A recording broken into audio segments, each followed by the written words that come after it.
สวัสดีค่ะทุกคนวันนี้นะคะนกจะพาทุกคนไปผจญภัยด้วยกันค่ะไปกันเลยนะคะนี่นะคะเริ่มจะออทัมแล้วนะคะเห็นไหมคะใบไม้เป็นสีเหลืองแล้วมันเร็วมากๆเลยนะคะวันนี้นะคะเราจะเริ่มกันด้วยที่ล็อก27ค่ะเป็นประตูน้ำที่27ในกลาสโกว์สกอตแลนด์นะคะระหว่างทางนะคะเราก็เจอที่จอดเรือนะคะที่1ละแล้วรู้ไหมคะตรงนี้เป็นอะไรมันเป็นห้องน้ำอะค่ะให้จอดสำหรับอาบน้ำอาบท่าหรือว่าเข้าห้องน้ำห้องท่าแบบนี้นะคะซึ่งในเรือมันก็มีแหละนะคะแต่มันจะเป็นห้องน้ำแบบเป็นส้วมอเนกประสงค์ส้วมมือถืออะไรแบบนี้นะคะที่สามารถจะยกเข้ายกออกไปเททิ้งได้แบบนั้นนะคะแต่ตรงนี้ก็จะเป็นห้องน้ำที่แบบห้องน้ำจริงๆนะคะ ที่แบบไม่ต้องเททิ้งนะคะแล้วเราก็เจอเรือลำหนึ่งจอดอยู่เหมือนกันนะคะมีส้วมอเนกประสงค์จอดอยู่ข้างนอกนะคะเขาก็คงจะมาเก็บล้างทำความสะอาดอะไรแบบนี้นะคะเติมน้ำถ่ายน้ำแบบนี้แล้วก็ชาร์จแบตด้วยนะคะนี่เราก็เจอหงส์2ตัวนะคะซึ่งจริงๆแล้วช่วงนี้น่าจะมีลูกตามมาด้วยนะคะแต่ว่าเราก็ไม่เห็นนะคะอาจจะหลับกันอยู่นะคะพ่อแม่ก็ออกมาสวีทกัน2คนเท่านั้นนะคะ2ตัวเท่านั้นเองนะคะคุยกับหงส์เรียบร้อยนะคะเราก็เดินทางต่อไปเลยค่ะไปดูซิมีอะไรรอเราอยู่ข้างหน้านะคะทางจักรยานด้านนี้นะคะเป็นทางที่ค่อนข้างแคบนิดนึงนะคะแต่ว่าก็ธรรมชาติสุดๆนะคะเวลาขี่ก็จะต้องระวังรถสวนระวังคนเดินมากหน่อยนะคะเพราะว่าทางมันเล็กมากๆเลยค่ะอีกด้านหนึ่งก็จะเป็นคลองนะคะเมาห้ามขับนะคะเมื่อมาถึงจุดนี้นะคะเราก็ดูแผนที่นะคะแล้วก็พยายามจะแยกออกไปเพื่อที่จะไปที่สวน Carnhill Children's Wood นะคะซึ่งมันเป็นสวนที่เด็กเข้าไปเล่นได้มีเครื่องเล่นอุปกรณ์เครื่องครัวแบบนี้ที่จะเล่นกับขี้โคลนได้นะคะก็คือให้เด็กเล่นตามใจสกปรกเลอะเทอะตามเด็กที่เขาอยากจะเล่นเลยแบบนี้นะคะเราก็เลยพยายามจะหาทางไปกันค่ะเพราะว่าเราเห็นสะพานนี้นะคะสะพานข้ามคลองนี้ค่ะอย่างที่บอกนะคะประสบการณ์ระหว่างทางก็ย่อมมีค่าเสมอนะคะไม่ใช่จะดิ่งไปปลายทางอย่างเดียวนะคะเนี่ยเราก็ยังเจอนกอะไรก็ไม่ทราบนะคะแต่ว่าเขาอยู่ตรงตามกอหญ้าที่มันอยู่ข้างๆคลองแบบนี้นะคะน่าจะเป็นนกน้ำชนิดหนึ่งนะคะเขาก็ออกมารับแสงแดดยืดเส้นยืดสายนะคะหาอาหารนะคะตามธรรมชาติเลยพอหอมปากหอมคอแล้วนะคะก็ไปกันต่อเลยค่ะข้ามสะพานกันสะพานข้ามทางข้ามคลองนี้นะคะก็จะมีแหลมเล็กๆนะคะเพื่อที่จะให้เราเนี่ยให้คนขี่จักรยานนี่นะคะนักปั่นทั้งหลายได้สามารถจูงจักรยานขึ้นบันไดสะพานลอยง่ายๆนะคะโดยที่ไม่ต้องยกขึ้นนะคะเพราะว่าก็อาจจะลำบากได้นะคะก็ใช้วิธีจูงขึ้นแหลมแบบนี้นะคะไปไหนไม่ได้ไกลนะคะเพราะว่าเห็นธรรมชาติที่งดงามอีกแล้วนะคะก็คือดอกไม้นี่นะคะมันปลิวว่อนเลยค่ะลมแรงนะคะแล้วก็ดอกไม้มันแตกนะคะมันแก่แล้วมันก็แตกแล้วปุยข้างในดอกไม้มันก็ลอยออกมาเยอะแยะแบบนี้นี่เองนะคะทำให้บรรยากาศงดงามมากขึ้นกว่าเดิมอีกนะคะแต่ว่าต้องขออภัยนะคะคิดว่ามองจากกล้องเนี่ยมันไม่เห็นชัดเท่าตาเปล่านะคะถ้าตาเปล่าเนี่ยจะเห็นมันลอยวุ่นเต็มเลยนะคะขาวเต็มไปหมดเลยค่ะแต่พยายามจะถ่ายมาให้ทุกคนดูแต่ก็ได้เท่านี้นะคะสีชมพูนี่สิคะตอนที่มันยังอ่อนๆมันก็จะเป็นดอกสีชมพูแล้วมันก็จะเป็นก้านยาวๆนั้นเห็นไหมคะก้านยาวๆก้านเล็กๆยาวๆนั้นนะคะมันจะพอมันแก่มันก็จะเปิดมาเหมือนเม็ดต้อยติ่งบ้านเรานะคะแล้วมันก็จะปลิวออกมาแบบนี้เลยนะคะแบบนี้เลยเห็นขาวๆไหมเอ่ยปลิวเต็มเลยค่ะตอนนี้มันก็เลยทำให้ขึ้นง่ายนะคะทางนี้อาจจะไม่ค่อยเห็นเนาะต้องเห็นทางนี้ไหมเห็นไหมคะเห็นไหมเอ่ยอาจจะมองไม่ค่อยชัดนะคะที่มันลอยๆขาวๆแต่ถ้ามองด้วยตาเปล่านี่คือมันปลิวเต็มมากเลยนะคะเนี่ยเห็นไหมคะไม่รู้ว่าเห็นหรือเปล่าเนาะ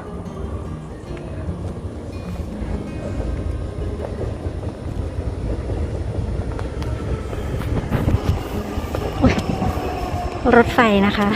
ตรงนี้ก็เป็นสถานีรถไฟ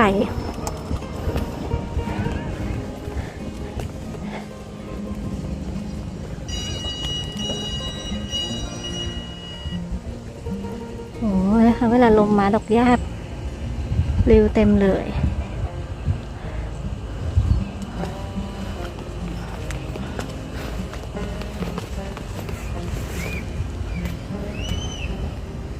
มาคะดูใกล้ๆนะคะไหมมันจะหลุดแล้ว รอลมนะคะปลิวไป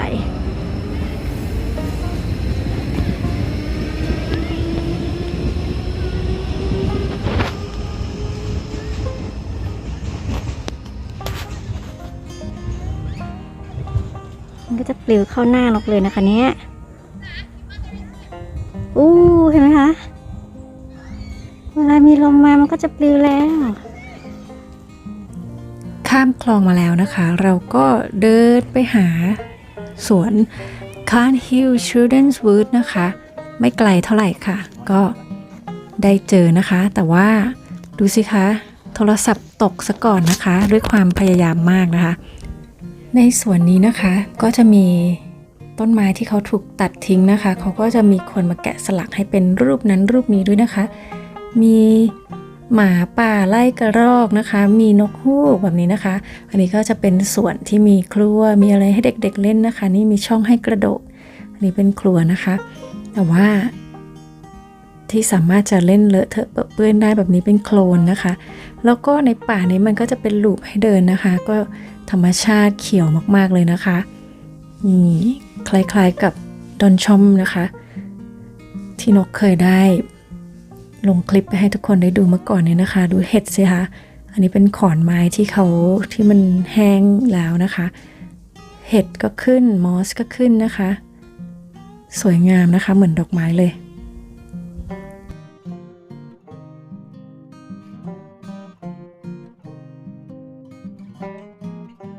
ต้นไม้ก็ค่อนข้างจะเยอะนะคะ แล้วก็มีต้นเล็กต้นใหญ่ต้นใหญ่ๆก็มีนะคะ แต่ในส่วนนี้ก็จะออกทำนองว่า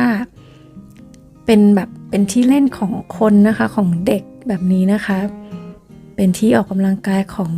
หมาน้อยด้วยนะคะดูสิคะก็เป็นป่าแล้วก็มีกระโจมมีอะไรพวกนี้นะคะ เด็กๆสามารถจะมาทำกิจกรรมกันในนี้ได้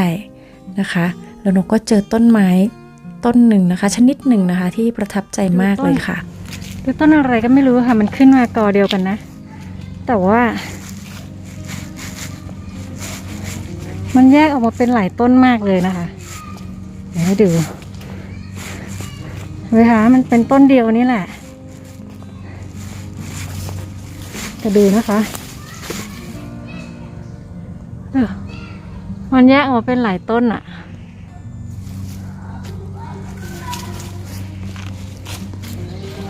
เนี่ยแต่มันกอเดียวกันเนี่ยค่ะเห็นปะ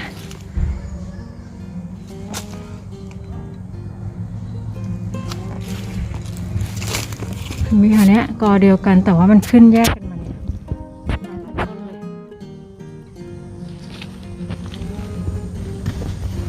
เห็นไหมคะ6 ต้นเนี่ย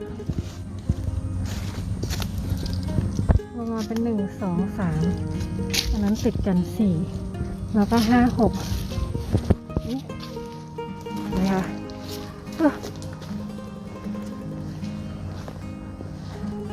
ตรงนู้นก็มีเห็นไหมคะข้างหลังอันนั้นมัน4 5 กิ่งนุ่นกิ่งออกมานิดนึงนะคะเดี๋ยวพามาดูตรงนี้นี่อันนี้ก็กอหนึ่ง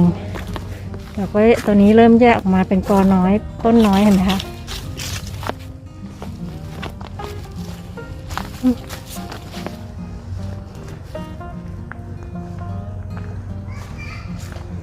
เห็นปะนี่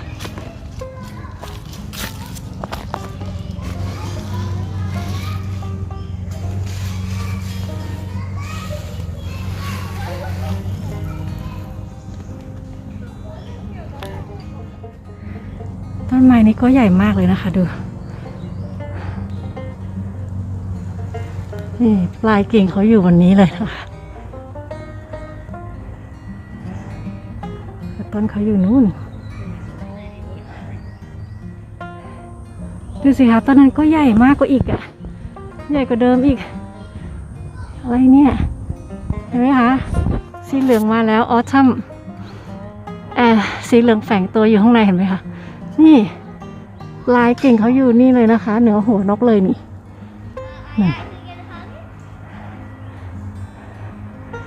ต้นเขาอยู่นั่นโอ้นะคะนี่ถ้ามาช่วงออทัมนะคะก็ไม่รู้ว่าจะสวยไหมเนาะเพราะว่ามันจะต้องมีสีเหลืองๆปนแซมแบบนี้นะคะเห็นไหมคะข้างบนนั้นเริ่มเหลืองแล้ว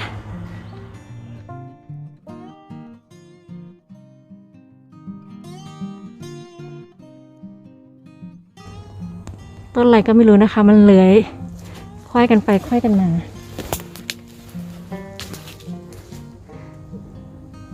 นกขึ้นไปกระโดดขึ้นไปห้อยมาละสนุกมากๆเลอะอันนี้เขาก็เอาบางกิ่งไม้กิ่งที่มันแห้งหักมาพาดเล่นด้วยนะคะทำให้มันเป็นเขตแดนเป็นซุ้มเนาะทางเข้านี่ขึ้นไปนอนกิ่งนี้มาเลยขึ้นไปห้อยมาเลยเนี่ย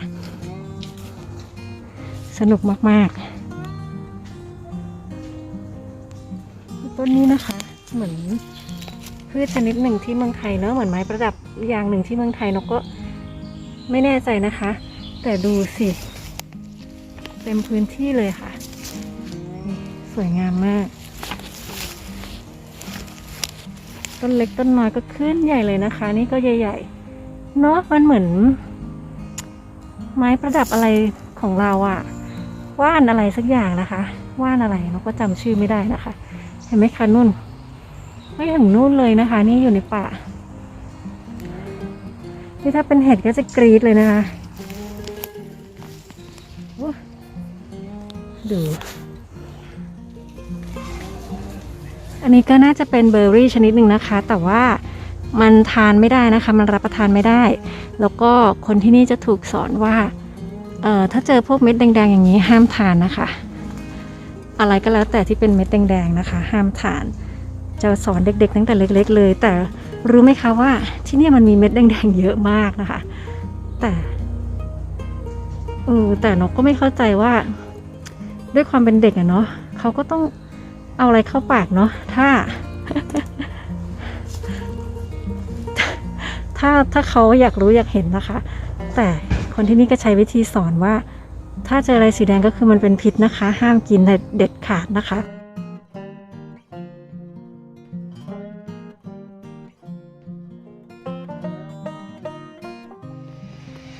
ในป่านะคะในป่าเวลาที่มันมีแสงแดดลอดช่องใบไม้มานะคะมันก็จะงามมากๆเลยนะคะเห็นไหมคะพื้นดินก็จะมีช่องแดดเนาะเห็นไหมคะมันก็จะอบอุ่นมากเลยนะในป่าเนี่ยถ้าสมมุติว่าแดดหายไปนะคะมันก็อาจจะหนาวนิดนึงนะคะแต่พอมีแดดปุ๊บนี่ทุกสิ่งทุกอย่างก็งดงามนะคะด้วยแสงที่สาดส่องลงมานะคะเห็นไหมคะสวยเนาะเพื่อนๆชอบเหมือนนกไหมคะเนี่ยเบื้องหลังก็จะเป็นท้องฟ้าสีฟ้าสว่างสดใสไหมคะเห็นเมฆนิดๆหน่อยๆนะคะแล้วก็เห็นพื้นที่สีฟ้า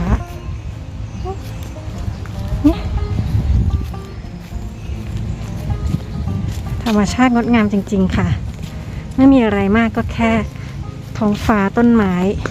พื้นดินนะคะงามเนาะอันนี้เราก็จะกลับกันแล้วนะคะออกมาทางเดิมนะคะกลับทางเดิมนะคะเราก็เห็นวิวสวยๆแบบนี้นะคะก็เลยขออนุญาตถ่ายมาให้เพื่อนๆได้ดูกันค่ะตรงนี้สามารถที่จะมาเล่นคานูได้ด้วยนะคะเห็นเปล่าเอ่ยนั่นนะคะเราสามารถที่จะมาเช่าคานูพายเล่นได้ในคลองนี้ด้วยนะใครชอบออกกำลังกายแบบพายคานูเนาะ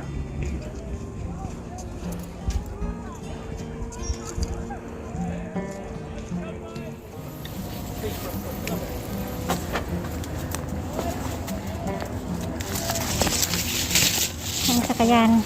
ให้นิดหนึ่งไหมคะให้จูงลงง่ายๆนะคะ เห็นว่าเพราะว่าเราต้องข้ามสะพานนะคะ แต่ว่าเขาก็เลยจะมีทางให้เราจูงจักรยานขึ้นแรมป์นี้นะคะ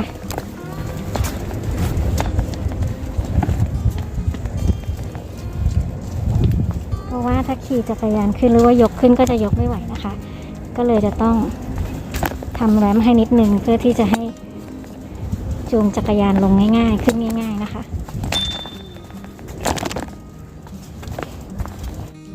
เป็นยังไงคะเพื่อนๆชอบไหมคะนี่เราก็ได้มาผจญภัยนะคะเจอหลายๆอย่างมากเลยนะคะในวันนี้นะคะคุ้มมากๆเลยก็ออกมากันประมาณ6 ชั่วโมงได้นะคะเพราะว่าเราก็แวะนู่นแวะนี่นะคะ ชมธรรมชาติข้างทางมาเรื่อยเลยค่ะพวกเราเริ่มเมื่อยกันแล้วนะคะเราก็จะหาสวนที่สามารถจะนั่งพักได้นะคะเล่นอะไรได้นั่งเฉยๆนั่งพักขาพักก้นกันก่อนแบบนี้นะคะเราก็เลยนี่นะคะเดินทางผ่านบ้านคนนะคะก็เป็นอะไรที่ไม่รู้สิคะนกก็ชอบผ่านบ้านคนดูบ้านนู้นบ้านนี้นะคะบางบ้านก็ทำสวนสวยงามนะคะก็ชมบ้านชมสวนของเขาก็เพลินตาอยู่เหมือนกันนะคะ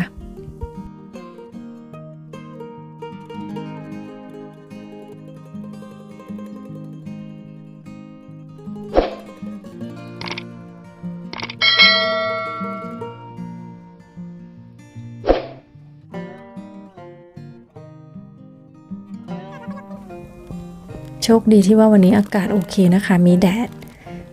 ก็ยังหนาวอยู่แต่ว่าก็มีแดดที่ช่วยให้ความอบอุ่นกับพวกเราได้นะคะมาถึงตรงนี้นะคะทุกคนเตรียมจับตาดูกันให้ดีนะคะว่าเกิดอะไรขึ้น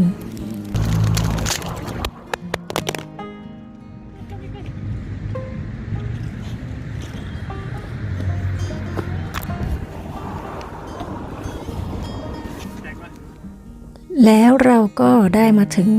อีกสวนหนึ่งนะคะชื่อว่าสวนวัดนั่นเองนะคะ Temple Park นะคะจริงๆแล้ว Temple เป็นชื่อของพื้นที่นี้นะคะก็เลยเรียกว่า Temple Park ค่ะตัวนี้ก็เป็นทางเข้านะคะเป็นสวนของสวน Temple นี่แล้วเราก็มาทางนี้แหละนี่เราก็เลี้ยวมาทางนี้นะคะทางจักรยานที่เรามานะคะแล้วเราก็แวะเล่นจักรยานวิบากตรงนี้แป๊บหนึ่งแล้วก็นั่งเล่นอยู่ตรงนี้นะคะสักระยะหนึ่งเตรียมจะกลับแล้วค่ะไปตามทางนี้เลยไปค่ะจากตรงนี้นะคะนกก็เลยต้องถือกล้องมือหนึ่งนะคะแล้วขี่จักรยานมือหนึ่งนะคะเนื่องจากว่าเซลฟี่นะคะที่นกทำไว้ที่ติดกับจักรยานเราก็ไว้ใส่โทรศัพท์ถ่ายเนี่ย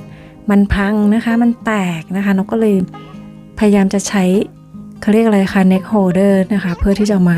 ติดกับจักรยานแต่มันไม่เวิร์กสำหรับโทรศัพท์เครื่องใหม่นี้นะคะมันคนละไซส์กันมันเป็นเหตุผลที่ทำให้โทรศัพท์หล่นเมื่อก่อนหน้านี้นะคะสำหรับวันนี้นะคะก็ต้องขอบคุณเพื่อนๆทุกคนเลยนะคะที่มาเที่ยวกับพวกเราในวันนี้แล้วไว้พบกันใหม่คลิปหน้านะคะวันนี้นกต้องขอตัวลากันไปก่อนค่ะสวัสดีนะคะบ๊ายบายค่ะ